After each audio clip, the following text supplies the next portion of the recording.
মসজিদ মাদ্রাসায় যে দিচ্ছি কখনো একবার চিন্তা করি না যে কোন দল করে, বিএনপি করে না জামাত করে, আমরা দেখি না। আমার এলাকার লোক আমি সবাইকে দেব, ঠিক ওইখানে আমরা ভাগ করি না। আমাদের মন্দিরে বর্ষিত মন্দিরগুলোতে বা শ্মশানঘাটে আমরা সেটা করি না। দুঃখজনকভাবে এই দলটা ধর্মভিত্তিক রাজনীতি করতেছে, মানুষকে ভুল বোঝাচ্ছে, বিভিন্নভাবে মানুষকে ভুল বুঝায়, তারা একটা সমস্যা তৈরি করতে চায়, আহত হয়েছে। তো আমাদেরকে ওই ভয় দেখায় লাভ নাই, আমরাও রাস্তায় নামতে জানি, রাস্তায় ছিলাম তো আমরা, ঠিক না?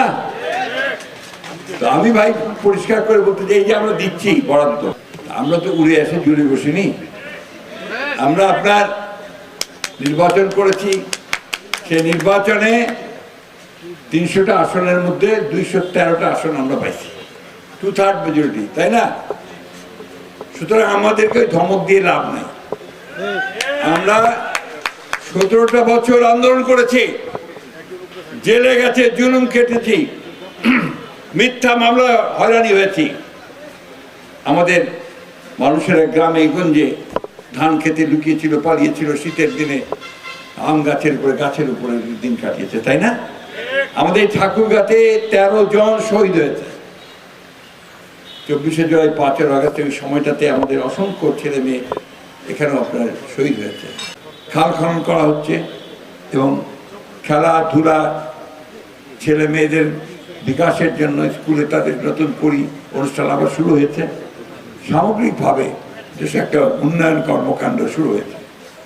কিন্তু এর মধ্যে কিছু সংখ্যক দল, রাজনৈতিক দল, ওরা আবার জোট পাকাইছে 11 দলীয় জোট।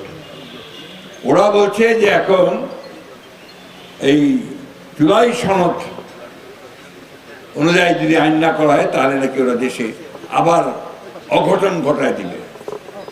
আমাদের নেতা তারেক রহমান সাহেব, তিনি দিনরাত পরিশ্রম করছেন দেশে একটা সুস্থ গণতান্ত্রিক ধারা, উন্নয়নের ধারা এবং সাধারণ মানুষের উন্নয়নের জন্য তিনি চেষ্টা করছেন। আপনারা জানেন ফ্যামিলি কার্ড চালু হয়েছে, কৃষক কার্ড চালু হয়েছে, ধীরে ধীরে পর্যায়ক্রমে সমস্ত এলাকাগুলোতে সেটা যাবে।